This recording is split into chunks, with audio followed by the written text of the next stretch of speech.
예, 우리 당회장 목사님께서 휴가차, 여름 휴가차 이제 출타하는 바람에 9월 마지막 주일하고 바꿔서 제가 오늘 이렇게 나와서 말씀을 전하게 되었습니다. 목사님이 휴가 가셨다 그러니까 굉장히 편안할 것처럼 생각하시죠? 절대 그렇지 않습니다. 제가 함덕교에 있는 동안에 40여 회 이상 저도 휴가 받았지 않습니까? 그런데 한 번도 편안한 적이 없었습니다. 왠지 아십니까?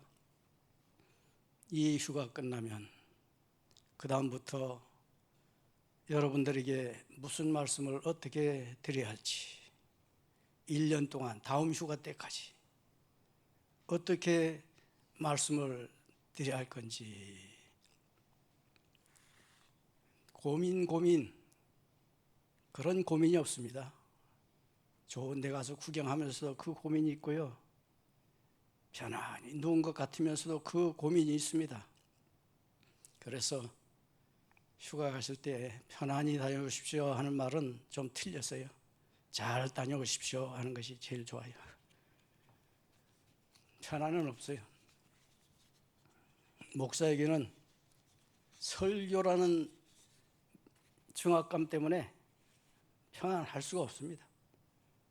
휴가 아닌 저는 휴가를 월요일서부터 토요일까지 받았습니다만 주일 껴서 받아봐도 길면 길수록 고민이 더 많아지는 거죠. 더 오래지는 거죠.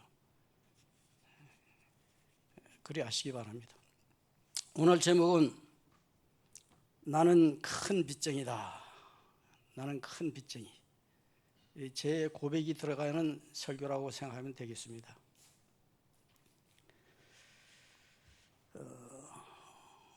5월달에 제 모친님께서 돌아가셔서 제주대학 장례식장에서 주일이 중간에 껴 있어가지고 나흘장을 이제 보내게 되는데 그때 제가 절감했습니다. 나는 빚쟁이도 보통 빚쟁이가 아니라 큰 빚쟁이로구나. 왜냐하면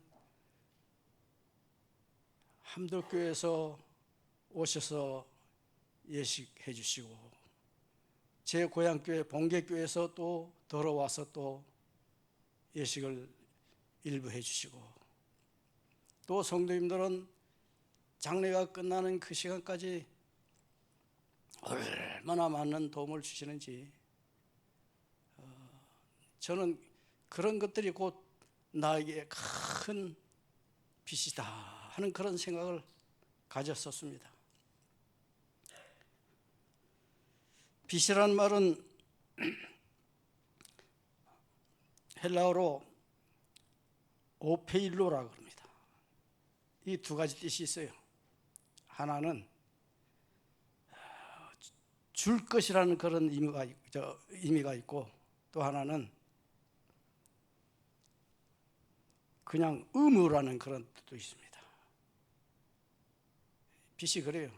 언젠가는 줘야 하고 갚아야 하고 반드시 그렇게 의무를 이행해야 할 것이 그 빚이라는 뜻이에요. 빚. 7절에 보시면 오늘 본문 그 앞절이죠.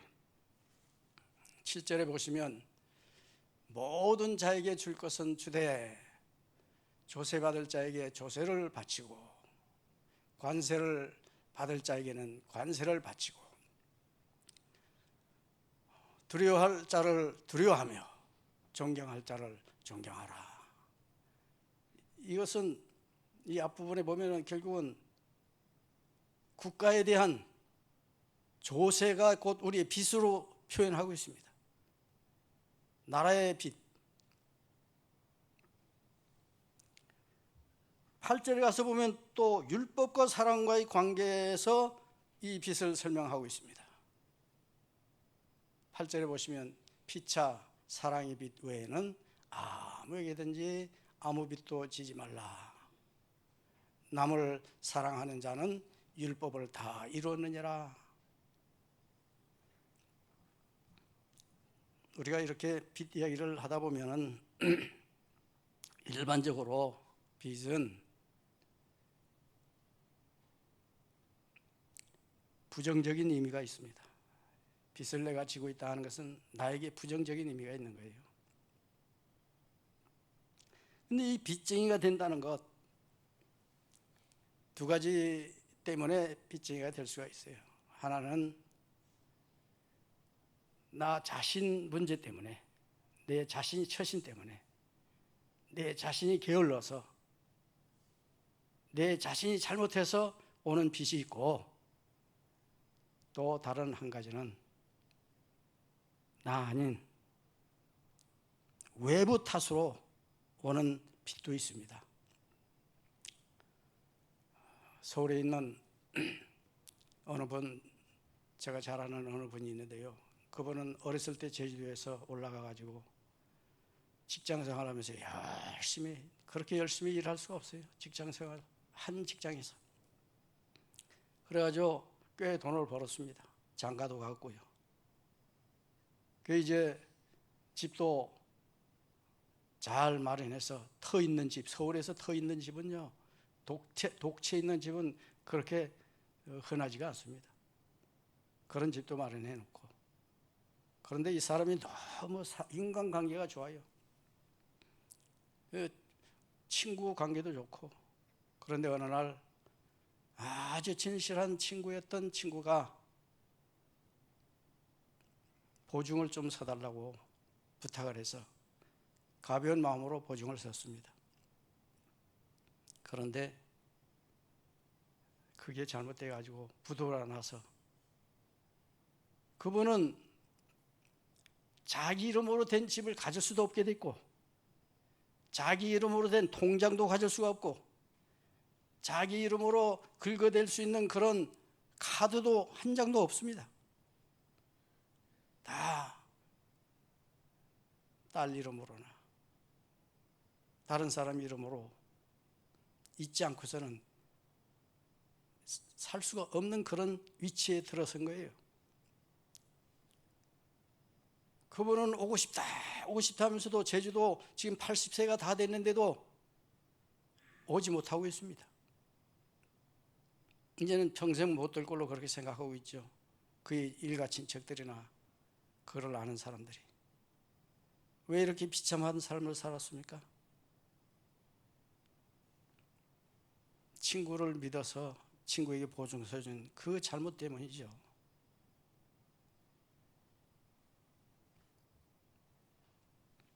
자기 때문에 오는 것은 덜 억울하지만은 타인 때문에 오는 이런 빚은 정말로 억울한 빚이죠. 그런데 그것도 엄격히 따져보면, 타인이라고 하지만은 엄격히 따져보면 자기에게 또 원인이 있습니다. 자기가 잘못 생각해서 도장을 눌러줬기 때문이죠. 다 남이 탓만으로는 할 수 없어요. 내 탓이 그 중에도 있었더라 이것입니다. 특별히 자기 탓일 때 성경은 뭐라고 이야기하느냐면은 게으름이 그 원인이라고 했어요. 게으름. 잠언 6장 10절에서부터 11절에 가서 보시면 좀 더 자자, 좀 더 졸자, 손을 모으고 좀 더 누워있자 하면 내 빈궁이 강도같이 오며 내 궁핍이 군사같이 이르리라. 강도같이 오고 군사같이 달게 되는 게 이 빚이에요. 갑자기 오는 것입니다. 갑자기 오는 거예요. 예고하고 오는 게 아닙니다. 게으른 자에게 그렇게 온다는 거예요.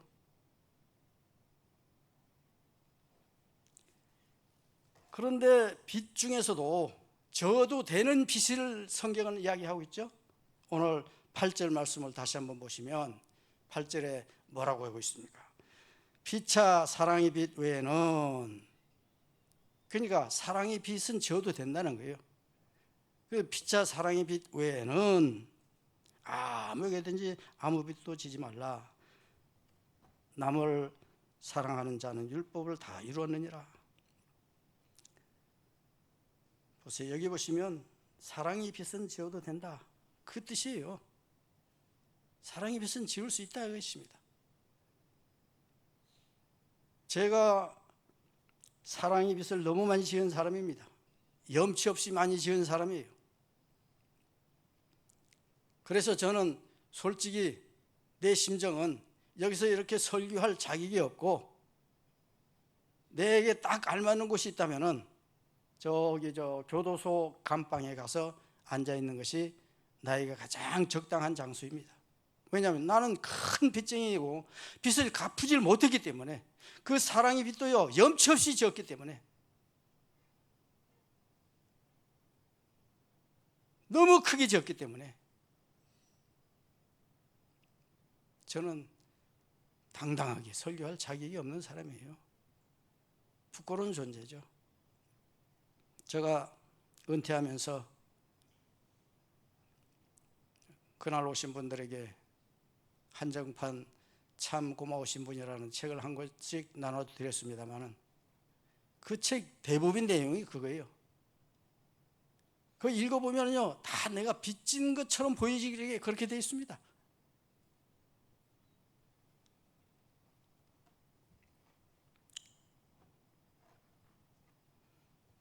정말로 하나님께는 말할 것도 없고, 하나님께는 너무 큰 빚을 졌고요, 사람들에게, 성도님들에게 많은 빚을 진 사람입니다. 심지어는 제가 좋아 부르는 찬송이 있지 않습니까? 마음이 울적할 때, 괴로울 때, 힘들 때 나에게 가장 위로가 되는 찬송 88장. 그 찬송을 작사해 주신 분이 영국 프라이라고 하는 분인데, 난 그분에게도 너무 큰 빚을 진 거예요. 내가 외로울 때마다 그 찬송을 부르면서 외로움을 달랠 수 있고, 내가 고통스러울 때마다 그 찬송을 부르면서 주님의 위로를 받을 수 있게 됐으니, 그 프라이라고 하는 그 사람에 대해서 너는 너무 큰 빚을 진 사람입니다. 그건 어떻게 갚을 수 있습니까? 많이 불러주는 게 갚는 거죠.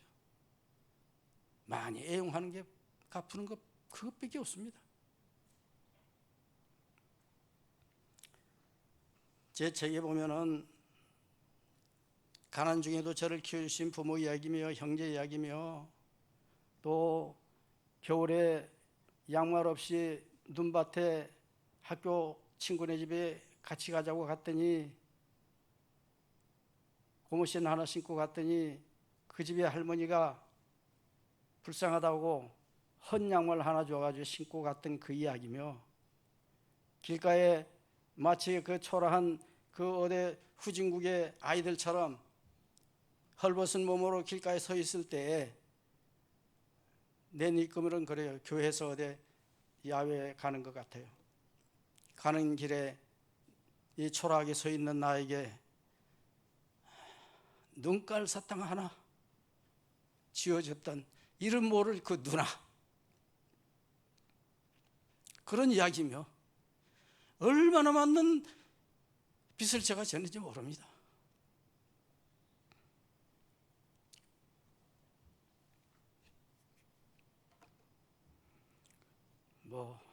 우리 제주도에 태풍이 한번 지나가면 그 봄이 오지 않습니까?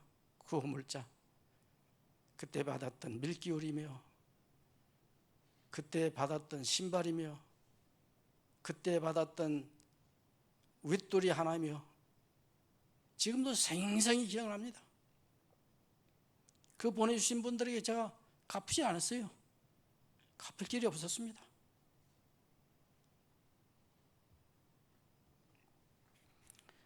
마치 무전취식하듯이 신용선 내 친구네 집에서 대학교 가겠다고 대학 시험 준비하면서 한 달인가 두 달인가 밥 얻어먹고 잠 공짜로 자고 그렇게 했던 집이 있습니다. 신산모로. 그 집에서 자다가 별을 받았고, 새벽별을 받았고, 그날 날이 새니까 김태호라고 하는 그 친구의 친구가 와서 저를 교회로 인도해 줬고,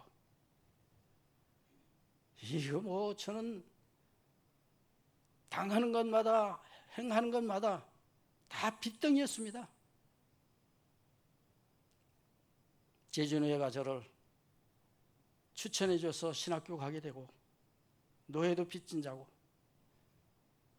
게다가 저가 돈도 한 푼도 없을 때 게네스 보이어라고 하는 그 미국명입니다. 이름이 게네스 보이어. 한국말로는 보계선이라고 해요. 우리가 부를 땐 보계선 선교사님. 남장로교회 보계선 선교사님이 저에게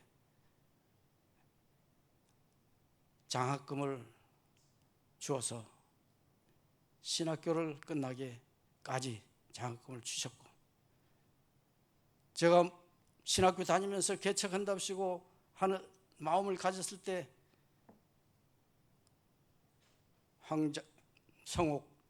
황상욱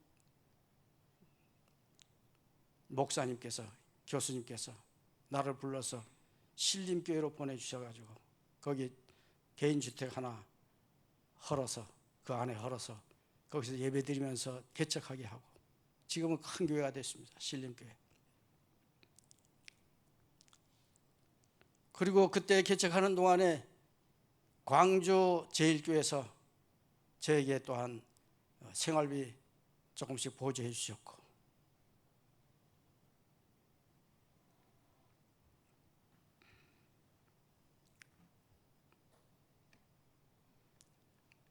제가 목회하려고 제주도에 와서 목회지 가기 전에, 강정교회 가기 전에 제 아내를 만나서 지금까지 살고 있고,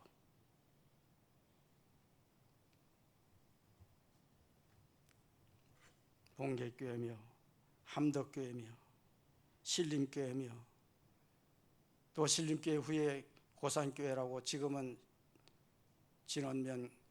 진원교회입니다만, 저기 저 장성에 있는 장성 진원면,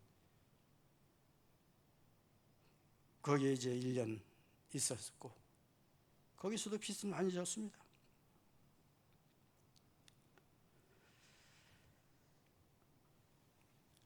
특별히 함덕교회에서 우리 자녀들이 다 성장할 수 있도록 교육비며 생활비며 꼬박꼬박 채워주셔서, 그 모든 일들을 생각해 보면요, 저는 이 몸뚱이가 빚덩이 몸이에요. 빚덩이 몸. 너무나 큰 빚을 졌습니다.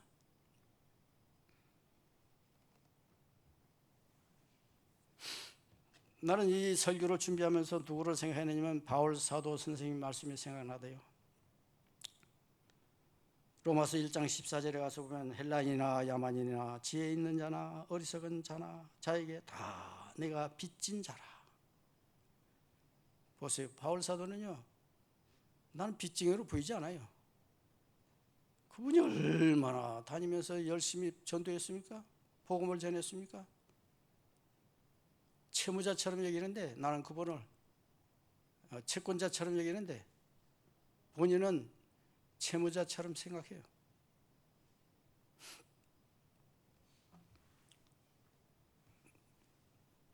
내가 빚쟁이다.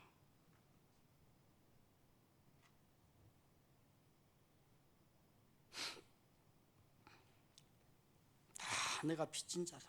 이걸 가만히 생각해 보면요, 전도의 빚을 그렇게 많이 했는데도 전도의 빚을 아직도 생각하고 있는 거예요. 어디서 그걸 알 수 있느냐?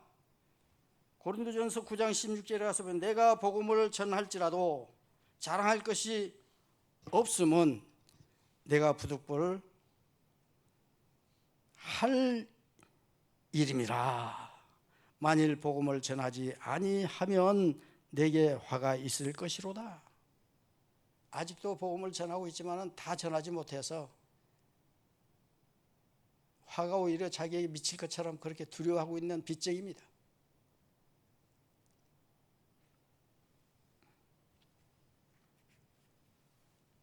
저는 전도의 빛만 아니라 저도 된다는 사랑의 빛마저 지나치게 너무 많이 지고 아직까지도 갚지 못하고 살아가고 있습니다. 분명히 빚을 갚으려면 오늘 본문 말씀에 의하면 8절에 의하면 남을 사랑하라. 남을 사랑하라. 이게 빚 갚는 것이라고 저는 보여지대요. 남을 사랑하라. 피차 사랑의 빚 외에는 아무에게도 아무 빚도 지지 말라. 남을 사랑하는 자는 율법을 다 이루었느니라.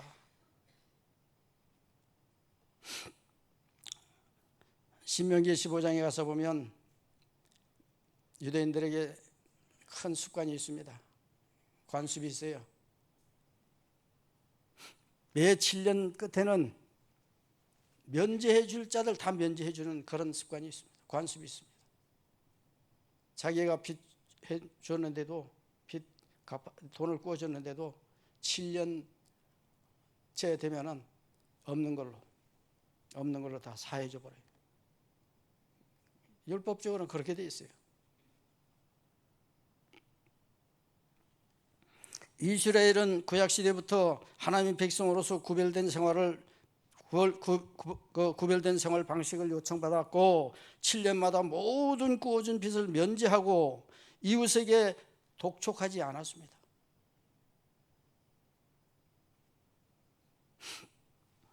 아무 빚도 지지 말라는 이 표현은 빚의 부정적인 성격을 이용해서 채무자는 채권자 앞에서 당당히 살 수가 없어요. 왠지 비굴해집니다. 하나님이 형상으로 지음받은 동등한 지위와 권한이 채무관계로 인해 가지고 왜곡될 수가 있습니다. 인격이 왜곡될 수가 있어요. 그런 위험이 있음을 떠올리게 하는 말씀이 바로 이 신명기 15장 1절부터 3절에 있는 그 말씀입니다. 그러나 우리가 조심해야 할 것은 있습니다. 아무 빚도 지지 말라는 이 구절이 구약 시대부터 가난한 사람들이 돈을 빌려서 생활해야 했던 그 현실을 부정하는 말은 아닙니다. 오늘날 그리스도인들이 반드시 헌금으로만 살라고 하는 그런 뜻도 아닙니다. 오늘 얼마나 많은 사람들이 돈 없어가지고 돈 빌려야 집을 사고 돈 없어야 생활하고 하는 사람들이 얼마나 많습니까? 빚을 져야 하는 사람들이 얼마나 많습니까?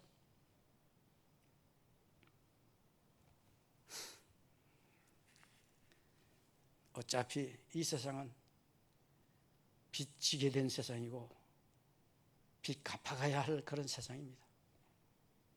다 갚을는지 안 갚을는지는 모르지만은 그런 세상이에요. 그렇기 때문에 이웃에게 악행을 말 것을 10절에 말씀을 하고 있습니다. 본문 10절. 사랑은 이웃에게 악을 행하지 아니하나니 그러므로 사랑은 율법의 완성이니라. 율법의 완성이 사랑이라고 했어요. 그러니까 빚 관계도 정말로 사랑해보면 빚을 받을 사람이나 빚을 갚을 사람이나 사랑하면 해결돼 버릴 수 있는 거예요. 진짜 사랑하면 해결되는 거예요. 악행 말라. 이웃 돕는 도라는 뜻이기도 한 거죠. 악행을 하지 말라는 것은 도와달라는 도라는 그런 뜻도 되는 거 아니겠습니까? 그게 갚는 것이죠. 10절에 사랑은 이웃에게 악을 행하지 아니하나니 그러므로 사랑은 율법의 완성이니라. 율법의 완성이라고 그랬습니다. 9절에 보면은 그런 말씀이 나와요. 9절 간음하지 말라, 살인하지 말라, 도적질하지 말라, 탐내지 말라. 그 외에 다른 계명이 있을지라도 내 이웃을 내 자신과 같이 사랑하라 하신 그 말씀 가운데 다 들었느니라. 이웃사람 가운데 다 들은 거예요. 그 계명이, 10계명이. 특별히 여기 보면은 한 구절을, 한 계명을 빼놓고 이야기하고 있습니다. 9계명이 빠졌어요. 거짓 증언하지 말라는 것. 그거 필요 없어서 뺀 거겠습니까? 아니에요. 그 정도는, 거짓 증언하고 말고 하는 그 정도는 상식이라 이거예요. 상식. 우리 살아가는데 거짓말해서 남을 골탕 먹이게 된다는 것, 이건 상식이 어긋나는 거예요. 거짓 증언해가지고 다른 사람 괴롭히는 것, 그 상식이 어긋나는 짓입니다. 그러니까 상식적으로 할 수 있는 건 빼도 되는 거예요. 이건 집어넣을 필요도 없었다 해서, 그래서 안 놓은 거예요. 저는 그렇게 생각합니다.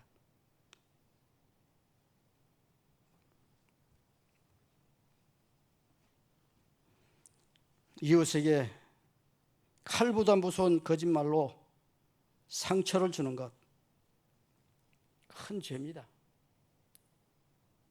야고보서 3장 6절서부터 10절에 정말로 저 말씀은 우리 언어 생활을 하는데 꼭 들어야 할 그런 말씀입니다.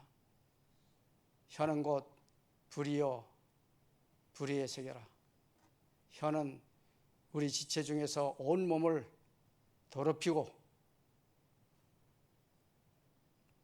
삶의 수레바퀴를 불살하나니 그 살아는 것이 지옥불에서 나느니라. 여러 종류의 짐승과 새와 벌레와 바다의 생물은 다 사람이 길들일 수 있고 길들여 있거니와 혀는 능히 길들일 사람이 없나니 쉬지 아니하는 악이요 죽이는 독이 가득한 것이라. 이것으로 우리가 주 아버지를 찬송하고 또 이것으로 하나님의 형상대로 지음받은 사람을 저주하나니 한 입에서 찬송과 저주가 나오는도다. 내 형제들아 이것이 마땅하지 아니하니라. 어떤 그룹이든지 좀 시끄러운 문제가 생기면 제일 먼저 시끄러워지는 게 뭔지 아십니까? 이 혀입니다. 혀가 허물고 찢고 찌르고 태우고 꺾고 좌절시키고 쓰러지게 하고 넘어지게 하고 실망하게 하고 낙심하게 하는 그 역할을 이 혀가 도맡아서 합니다. 우리 함덕교회 성도님들 다 혀를 조심하는 줄 압니다.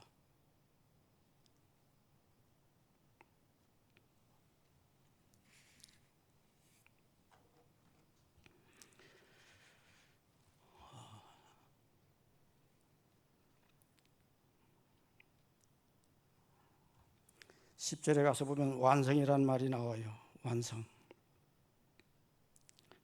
이 완성이라는 번역된 그 원어를 보면 가득하게 하다, 넘치게 하다, 그런 의미가 있습니다.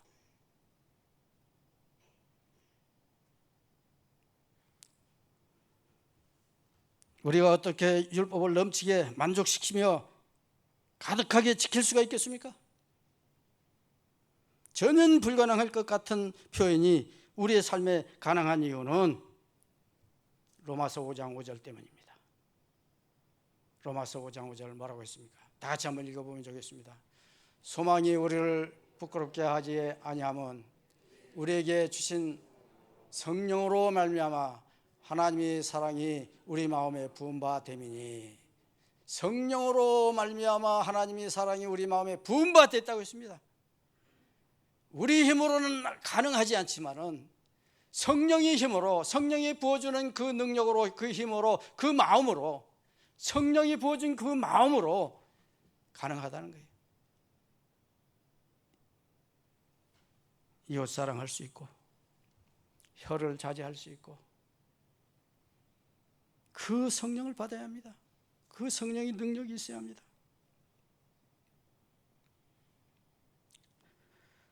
그렇기 때문에 누구든지 신앙이 본이 되고 하나님 백성다운 하나님의 자녀다운 삶을 살기 위해서는 아무런 자격이 없는 죄인이 오직 그리스도의 은혜로 구원받았음을 마음에 새기고 날마다 그리스도의 사랑을 우리 마음에 부어주시는 성령의 은혜를 간구해야 해요. 간절히 간구해야 합니다. 성령의 은혜를 간구해야 해요.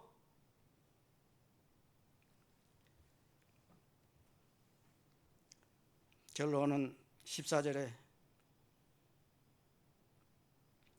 오직 주 예수 그리스도로 옷 입고 정욕을 위하여 육신의 일을 도모하지 말라. 육신의 일을 도모하지 말라고 했습니다. 성령의 일을 도모해야지, 영의 일을 도모해야지, 육의 일을 도모하면 우리에게 해결책이 없습니다. 우리는 죄인이요, 그래서 천국에 갈 수도 없어요.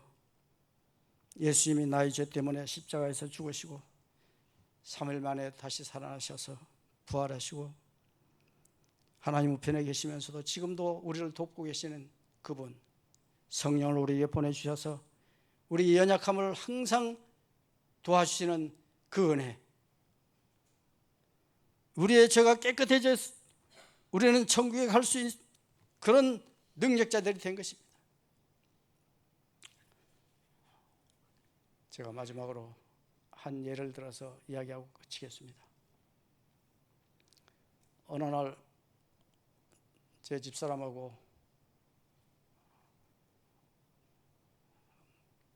탑동에 갈 일이 있어 탑동에 들렸다가 비가 주적주적 오는 날인데 나는 차를 그 모임 그곳에 세울 수가 없어가지고 좀 떨어진 곳에 가서 세워놓고 그 차를 끌고 오는 동안에 제 집사람은 내 거리에 서서 저를 기다리고 있었는데 가면서 보니까 어떤 젊은 엄마하고 아주 어린 자녀하고 우리 집사람에게 뭐가 죽으면서 이야기 주고받고 하는 것을 봤어요. 저 지금 주고받은 것이 저겁니다. 저 그 차를 타고 오면서 저것을 읽어보고 우리 집사람도 저도 감동을 받았어요. 저게 이제 전두하는 눈깔 사탕 2개가 들어있는 뭐 하여튼 사탕 2알이 들어있는 전도지예요. 앞면에는 예수님은 당신을 사랑해요. 뒷면에는 하나님이 세상을 만드셨어요. 우리는 죄인이에요. 그래서 천국에 갈 수 없어요. 예수님이 나의 죄 때문에 십자가에 죽으시고 3일 만에 다시 살아나셨어요. 우리 죄가 깨끗해졌어요. 우리는 천국에 갈 수 있어요. 왜냐하면 이제 하나님이 자녀가 되었기 때문에 하나님이 자녀가 되었기 때문이에요. 여기까지 문장을 그렇게 요약해서 써놓은 것을 봤습니다. 그 어린 아이가 그걸 주고 엄마가 설명하고 그렇게 우리 집사람한테 전도를 하고 있는 거예요. 내가 사모라 하는 말을 하면 미안할 것 같아가지고 그냥 전도 다 듣고 내 차가 가니까 차에 타고 고맙다고 하고 그 어린아이 머리 쓰다듬고 그렇게 해서 타고 우리가 오면서 저것을 보고 감동을 받았어요. 왜 감동을 받았습니까? 저거 육의 일이 아니라 영의 일을 하는 그 모습을 봤기 때문에.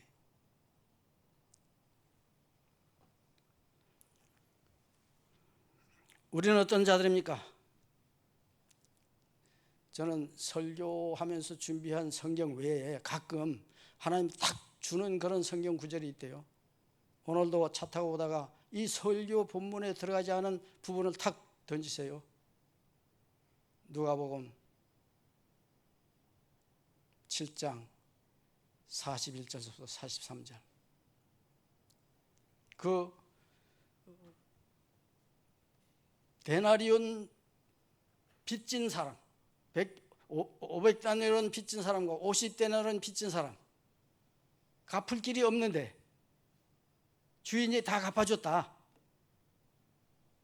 그러면 누가 그를 더 사랑하겠느냐? 질문을 하나 던지니까 시몬이 많이 탕감받은 자녀이다. 주님이 내 판단이 옳도다. 그걸 왜 설교 준비할 때 깨닫지 못해 차 타고 오다가 생각나는지 모르겠어요. 하여튼 그럴 때가 있어요, 가끔. 그렇습니다. 우리는 500단위는 졌든지 50단위는 졌든지 간에 하여튼 크게 졌든지 적게 졌든지 빚쟁인 것은 확실합니다. 하나님께도 빚졌고 주님께도 빚졌고 성령님께도 빚졌고 이웃 모든 형제 자매들에게 다 빚진 자일 수가 많아요. 빚을 주는 자보다 빚을 받아 쓰는 자들이 많을 수가 있습니다. 우리는 어떤 자입니까? 그런데도 불구하고 다 탕감받은 자 아닙니까? 주님 앞에 다 탕감받은 자 아닙니까? 큰 빚을 탕감받은 자들이 아닙니까? 그렇기 때문에 그분을 크게 사랑해야 할 자가 아니겠습니까? 이미 예수 그리스도 안에서 영원을 사는 사람들이 됐습니다. 우리는 예수님이 사해 주어서 그리스도 안에서 승리하는 사람들이 됐어요. 우리가 우리의 모든 허물을 다 덮어주지 않습니까? 이제 그리스도로 옷 입은 왕의 자녀로서의 신분을 당당하게 누릴 수 있는 존재가 된 것입니다. 그리스도로 변화된 삶을 살게 된 거죠. 주님이 자녀다운 자녀로 살게 된 것입니다. 끝까지 거룩한 삶을 살 수 있는 자격자가 된 것입니다. 우리 대신 모든 빚을, 모든 죄의 빚까지 다 갚아주신 주님이 계시기 때문이죠. 우리는 그 은혜로 말미암아 살아가기 때문입니다. 오늘도 그리스도로 옷 입고 그리스도로 말미암아 사랑으로 변화된 삶을 살아가는 함덕교회 성도님들 다 되시기 바랍니다. 기도합시다.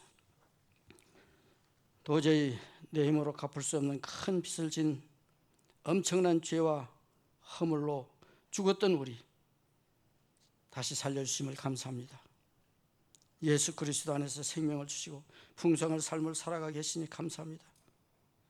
이제는 우리도 이웃을 크게 사랑하며 깊게 사랑하며 짙게 사랑하며 우리가 받을 빚이 있다 할지라도 용서해주는,